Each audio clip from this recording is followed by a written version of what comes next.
ఒడిశాలోని పూరీ శ్రీక్షేత్ర రత్న భాండాగారం రహస్య గది తలుపులు గురువారం తెరుచుకోనున్నాయి. ఇందుకు ఉదయం 9:51 నుంచి 12:15 గంటల వరకు శుభముహూర్తంగా నిర్ణయించారు. దీంతో దేశమంతా ఇప్పుడు ఆసక్తికరంగా చూస్తోంది. శ్రీక్షేత్ర కార్యాలయంలో మంగళవారం భాండాగారం అధ్యయన సంఘం అధ్యక్షుడు జస్టిస్ బిశ్వనాథ్ రథ్ నేతృత్వంలో నిర్వహించిన సమావేశంలో ఈ మేరకు నిర్ణయించారు. సమావేశం అనంతరం జస్టిస్ రథ్, ఆలయ పాలనాధికారి అరవింద పాడి విలేకరులతో మాట్లాడుతూ, ఈ నెల 14న భాండాగారంలోని తొలి 2 గదుల్లో ఉన్న పురుషోత్తముని సంపద బయటకు తీసి తాత్కాలిక స్ట్రాంగ్ రూంకు తరలించాం. ఇదంతా వీడియోగ్రఫీ చేయించాం. ఈ నెల 18న రహస్య గదిని తెరిచి, అందులోని సంపదను మరో తాత్కాలిక స్ట్రాంగ్ రూంలో భద్రపరుస్తాం.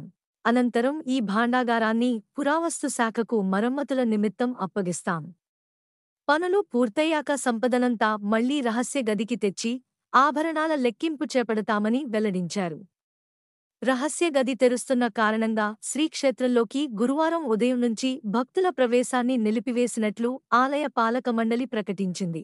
మన ఛానల్కి సబ్స్క్రైబ్ చేసుకోండి, లైక్ చేయండి మరియు కామెంట్ చేయండి. మీ సపోర్ట్ మాకు చాలా ముఖ్యం. కొత్త వార్తలు మరియు అప్డేట్స్ కోసం బెల్ ఐకాన్ని నొక్కండి.